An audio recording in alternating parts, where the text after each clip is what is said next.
Hi, this is David at Stoneyard.com. I'm here today to show you about grouting.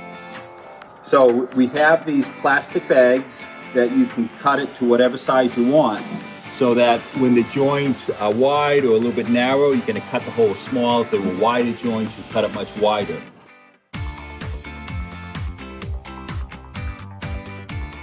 This is some Boston blend mosaic.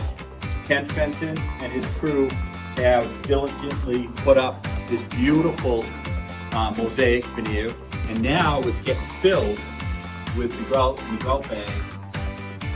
So the next part of this will be, after he fills it all the way filled, he'll compress it with his pointing tool, then let it dry and give it a brush finish, and we'll be done.